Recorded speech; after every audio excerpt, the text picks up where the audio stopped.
au mois de février 2021 bi ñu ratee février 2021 la ñu am problème ak dossier bi ñu ratee échoué jàpp Ousmane Sonko ne ko ñu ci kaso bi la ñu xam ni dossier bi perte nañ ko parce que loolu moo ne woon seen stratégie moo tax Serigne Bassirou Gueye nga xam ne lu yàqu ci magistrature bu dee téeméer la juróom-ñett fukki moom la gaawantu ne mandat de dépôt man loolu laa ne woon du am mandat de dépôt boobu te ni ma ko waxoon laa koy waxaat tey dossier bi du ma dugal kaso man.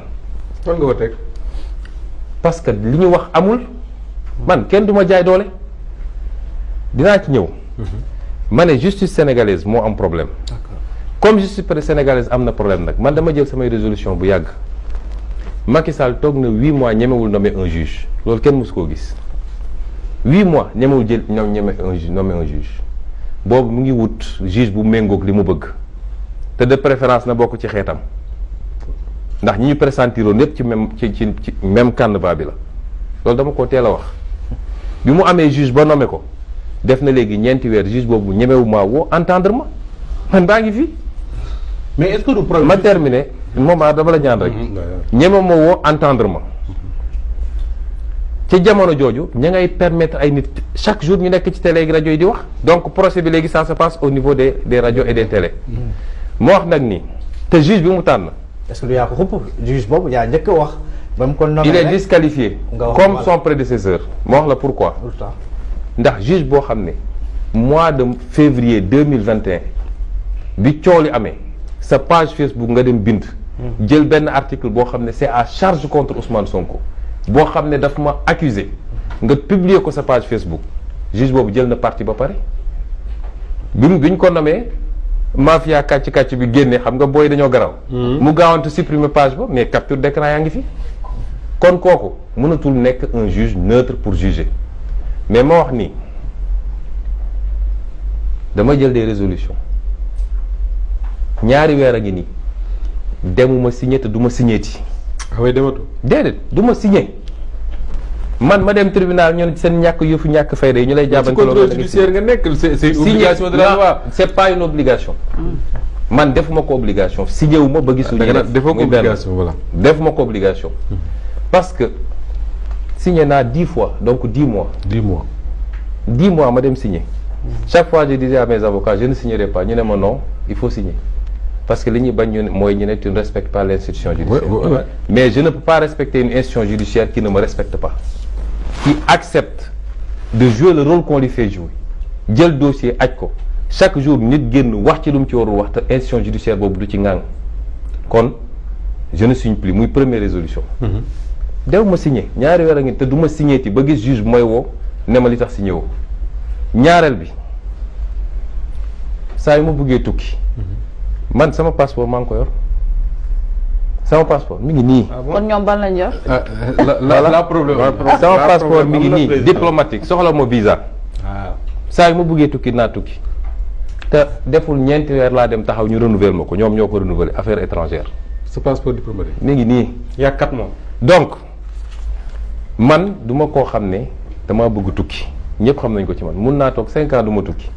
parce que j'aime pas les avions. mais est-ce que déggoo nga ci ak jigéen ñi nga xam ne barke de moom yaa lañ doon def conférence de presse di wax ne jot nañu delloo la sa passeport. non damay expliquer. su dee juridiquement sama passeport ordinaire téye nañ ko foofu ñoom peut-être loolu la ñuy wax su dee juridiquement tant que ñi ngi def contrôle judiciaire waruma tukki. oui mais dama jàpp ni li ñuy def ñoom li ñuy doxal du yoon moo tax tey su ma amoon lu may liggéey muy ci liggéey bi ma war a liggéey en tant que maire. en tant que député en tant que président de parti wala loo xam ne samay mbiru bopp la dinaa jënd sama billet dem aéroport ba xam lu ñuy def parce que Macky Sall langage boobu la xam. te bu boobaa yaay tooñ. oui est-ce que dama ne dóoree parce que tey Ousmane Sonko soo demee aéroport tey bëgg a tukki alors que ci contrôle judiciaire nga nekk boo àggee ñu mën a tala yóbbu prison. loolu lay xaar. ah kon baax nañ ma yóbbu prison. parce que xam nga. mën naa su ma amoon pexe sax damay génn par d'autres voies dellu si xool ndax dinañ ma mënate. loolu am na ko fi defoon avant.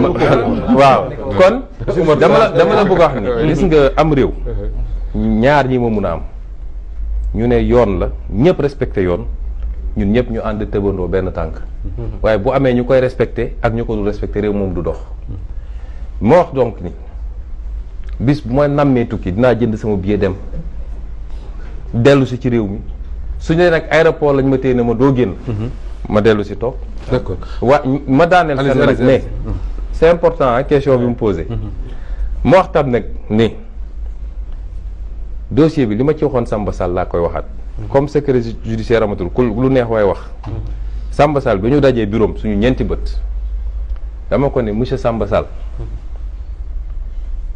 je suis victime d'un complot boo xam ne Macky Sall ci boppam moo nekk ci bopp bi ànd ceeg Antoine Diome ak soxnaam ànd ci ak Serigne Bassirou Gueye ànd ci ak Mamour Diallo te li may wax yépp am naa ci firnde bindal mu ne ah non lii du ma ko bind ma ne ko di nga ko bind du ma ko bind ma ne ko di nga ko bind samay avocat jóg ne ko c'est son droit ñu xëccoo 10 minutes mu xam ne du ma bouger mu ne greffier bi bindal ma ne ko de jeexagul des na beneen mu ne ma ne ko je ne vous reconnais pas comme mon juge yow parce que vous êtes un juge faible malléable à la merci de tout ce que je viens de citer te li ko wane mooy dossier 94 milliards yi nga xam ne man maa ko dénoncé tu l'as classé sans suite te jamono jooju OFNAC def na un rapport de plus de 50 pages ne Sonko a raison sur toute la ligne on n'a qu'à poursuivre ces gens-là kon yow matoo pour mën a instruire dossier bi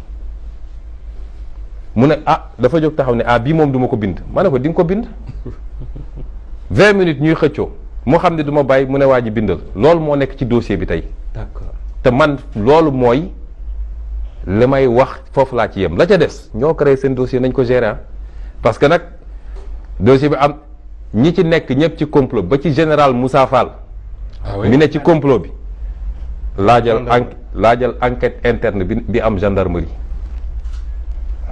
bu ñu egg ci procès moom lu mu ci def général Moussa Fall ci boppam moo jiite complot bi wala loxo mi ngi ci biir xam nga man li may wax dama koo ragalul su dee Macky Sall laa ragalul dudd ay nit keneen ak keneen moo tax ñu gaawantu jëlee fa tin promouvoir ko moom ba pare dem ut ay ngàndaay ne ko su affaire yëngatoo xeexal waaye ñoom mënuñu dara contre le peuple man gis nga dossier bi dama la ci raconter benn anecdote bi coow amee dafa am ku ñëw gis ma ne ma way léegi sa combat dafa jël dimension internationale te yow gannaaw nga manqué il faut nga am réew moo adossé wu te nag jàpp naa ni Russie doole gi mu am te gars yi moom la ñu ragal et cetera ma ne ko sëñ bi ma ne ko du ma adossé wu ci benn réew man xaw ma benn président de la république xaw ma benn multinational gis nga gannaaw yàlla mi ma gëm